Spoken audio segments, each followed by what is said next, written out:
ओम शांति। सुनते हैं 9 नवंबर की मुरली से दिल में छपने वाली गहराई की बातें। आज मुरली में बाबा ने कहा आपस में सब भाई भाई हैं। तो बच्चे जब आपस में सब भाई भाई हैं फिर आपस में लड़ाई झगड़ा क्यों करते हैं? ऐसा नहीं कि सब बाप बाप हैं, भाई भाई, ब्रदरहुड की भावना। सारी विश्व की आत्माएं सामने घूमती रहें, मेरे भाई, मेरेपन की भावना एक दो में होना वो रॉन्ग है, लेकिन सारों से होना, सारे मेरे भाई हैं। हर एक के प्रति रहम ऑटोमेटिकली आएगा कि मेरे भाई है ना, ये भी मेरा भाई है, नहीं ये क्रिश्चियन नहीं, मेरा भाई है। फिर क्यों आपस में लड़ाई हो, क्यों झगड़े हों, क्यों बम से एक दूसरे का विनाश करें, मिसाइल छूटें, जब हैं ही आपस में भाई। अगर ये समझे मेरे भाई हैं, हम रूहानी भाई हैं, आत्मिक नाते से हम सब भाई भाई हैं, तो बाबा कहते ये भाई भाई का दृष्टिकोण होना चाहिए। तो जितना भाई की भावना होगी नफरत खत्म हो जाएगी। बाबा ने कहा सारी दुनिया में नफरत का एटमॉस्फेयर बना हुआ इसी कमी के कारण। बाबा ने कहा गोरों को कालों से नफरत है। देखो महात्मा गांधी को यहीं से तो एकदम आया कि मुझे भारत को आज़ाद कराना है। जब वो साउथ अफ्रीका में गए और काले घोरों का भेद देखा, कई स्थानों पे विदेश गए तो हाँ, गोरों और कालों का भेद देख के उनको बहुत वो आया। तो बाबा कहते कि ये हाँ कितना नफरत करते थे, ब्रिटिश राज में भी कितना नफरत करते, तो काले बाबा कहते कि अब फिर भी काफ़ी ख़त्म होता जा रहा है। तभी ब्रिटेन का प्रधानमंत्री भारत के मूल को बनाया गया है। हाँ, कभी कोई अमेरिका में भी ओबामा जब बने तो मतलब, परंतु अंदर में फिर भी समाया रहता है। तो ये नफरत की भावना ठीक। आज बाबा ने बच्चों को भी कहा, कई बच्चे आपस में नफरत करके बात नहीं करते। नफरत का बीज क्या है? एक दूसरे के अवगुण पूरे बुद्धि में समाये हुए हैं, तो नफरत होगी ना। जिसके एक दो के अवगुण बुद्धि में समाये होना माना नफरत होना। तो वो अवगुण जो है बुद्धि में ना हो, सदा जो है गुण ग्राहक दृष्टि हो, गुण ग्राहक दृष्टि, तभी आपस में स्नेह होगा ना। एक दो की विशेषता देखेंगे तब स्नेह होगा, रूहानियत आएगी। बाबा हमेशा कहते थे देखो बच्चे, हाँ भले विचार तो सबके अलग अलग होते हैं, मम्मा बाबा का भी विचार अलग अलग हो सकता है, लेकिन फिर भी आपस में एक मत, इतना रिगार्ड एक दो के लिए। मम्मा तो खैर पूरी समर्पित थी, जी बाबा जी बाबा, उसका विचार कभी अलग हुआ ही नहीं तो फिर भी किसी के कोई संस्कार, किसी के कोई संस्कार, लेकिन नफरत तो ना हो। पूछें क्या मेरे अंदर सबके प्रति स्नेह, प्यार, रिस्पेक्ट है? नफरत की दुनिया छोड़ दी ना, हम बाबा के बच्चे बने ना। आज बाबा ने क्या कहा? बाप आकर के नूरे रत्नों को समझाते हैं, सब सेंटर्स के नूरे रत्नों को समझाते हैं।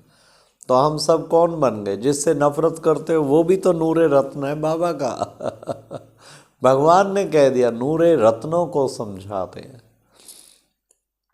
तो सबके प्रति हमारी भावना अति श्रेष्ठ चाहिए, क्योंकि नूरे रत्न हैं सब। फिर बाबा ने कितना सुंदर कहा कि बच्चे, पतित पावन दुख हरता, पहले तो पतित पावन दुख हरता सुख करता लिबरेटर एक बाप है। उसकी महिमा बच्चों को दिल से करनी चाहिए। कैसे सारी दुनिया को पतित से पावन बनाने वाला आया हुआ है। दुख हरता सुख करता, सारे दुख हर के सुख कर दे। कितनी बड़ी बात है। लिबरेटर, सबको लिबरेट करता है, बुराइयों से लिबरेट कर देता है। तो कभी भी लिबरेट होना हो ना, इस बंधन से कैसे छूटूं, याद करो ना लिबरेटर को। कोई भी दुख आवे झट बाबा के पास पहुंच जाओ ना, दुख हरता सुख करता है ना, उससे कनेक्शन जुड़ते दुख हरा जाएगा, सुख आ जाएगा।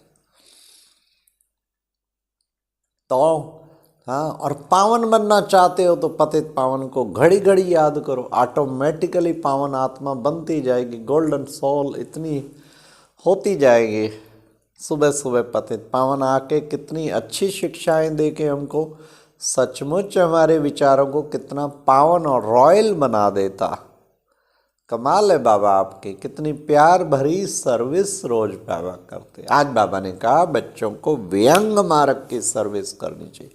पूछो, हम व्यंग मार्ग की सर्विस कर रहे हैं या चलो जो मिल जाता है थोड़ा मोटा आधा एक घंटा कर लेते हैं, कभी मिल गया कभी ना मिली, कभी दीदी ने बता दी यज्ञ सेवा कर ली, आज कोई नहीं बताई तो आज फ्री है।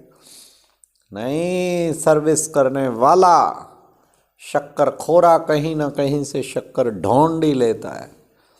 बाबा ने एक बार कहा था महादानी सर्विस ढूंढ के भी दान करेगा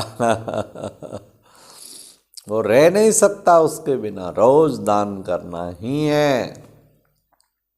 तो सर्विस करने वाले बच्चों को और विहंग मार्ग की सेवा माना सारे विश्व की सेवा। अरे मनसा सेवा तो कर सकते हो, वो भी विहंग मार्ग की सेवा, सारी विश्व आत्माओं प्रति शुभ भावनाएं शुभ कामनाएं निकलती रहें, उसको कहते हैं विहंग मार्ग की सेवा। हम ऐसी विहंग मार्ग की सेवा करें तो कितना ना खुशी रहेगी उससे। बाबा ने कहा कोई विरला बच्चा मिलता है जो अपना बताए कि ऐसा भाषण किया, ये किया, बाबा को चेक कराए। हाँ, पूछो सबसे कौन पतित पावन एक शिव परमात्मा व श्री कृष्ण, ये क्लियर करके पूछो। तो बाबा ने कहा पहला प्रश्न पूछो पतित पावन कौन, ये गंगा है, पानी से होंगे या ज्ञान रत्नों ज्ञान की गंगा से होंगे, ज्ञान की गंगा से होंगे ना। तो पहला प्रश्न ये पूछो, फिर पतित पावन ज्ञान सागर बाप है, फिर एक श्री कृष्ण। तो क्वेश्चन, बाबा कहते क्वेश्चन करो, उससे उनकी बुद्धि खुलेगी, तुम्हारा परमपिता परमात्मा से क्या संबंध है। फिर बाबा ने कहा गाया भी जाता है कि ब्रह्मा ने सृष्टि रची, ब्राह्मणों को रचा, पहले पहले ब्राह्मणों द्वारा सृष्टि रची, भगवान ने ब्रह्मा द्वारा सृष्टि रची और ब्रह्मा द्वारा ब्राह्मण रचे। वो दोबारा एपिसोड चल रहा है, वो आके रचना रच रहा है। कितनी बड़ी रचना मुखवंशावली तैयार कर दी है, 10 लाख भाई बहने, कोई छोटी बात है, बहुत बड़ी बात है आज का गीत था ओम नमो शिवाय। सबके दुख देता है मिटाए।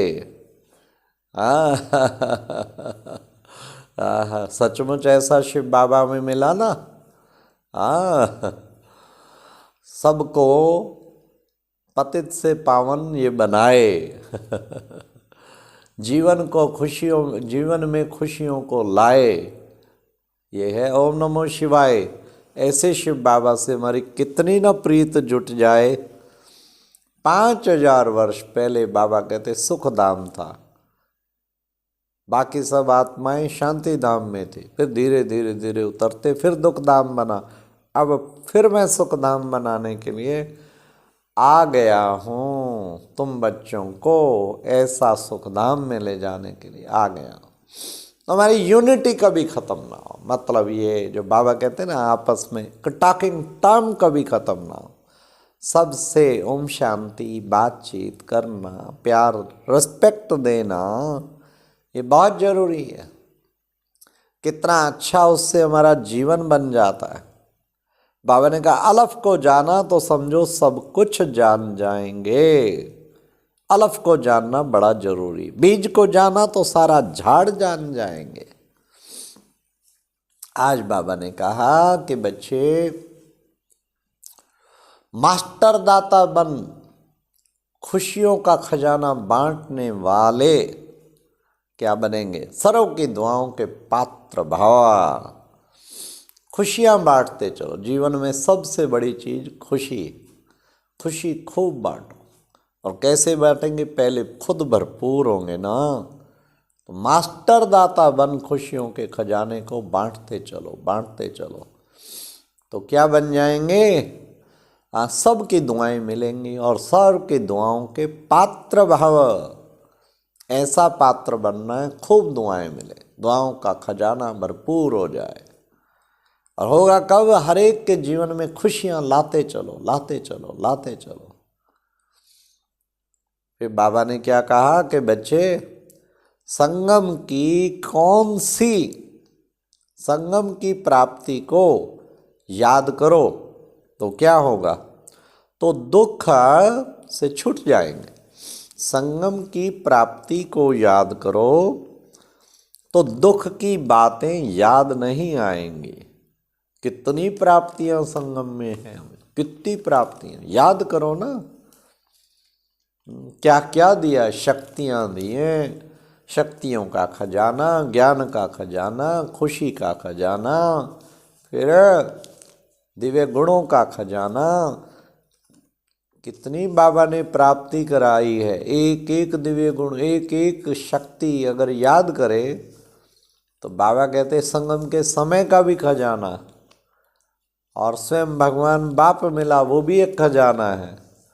तो बाबा कहते कि ये सब प्राप्तियां जो संगम की है ना, हर वक्त तुम्हारी बुद्धि में घूमती रहें। आज सारा दिन ये प्राप्तियों को बुद्धि में घुमाते रहना है। उससे बाबा ने कहा फिर दुख की बातें कोई भी याद नहीं आएंगी। अच्छा, ओम शांति। ये था आज की मुरली से दिल में छपने वाली गहराई की बातें। ओम शांति।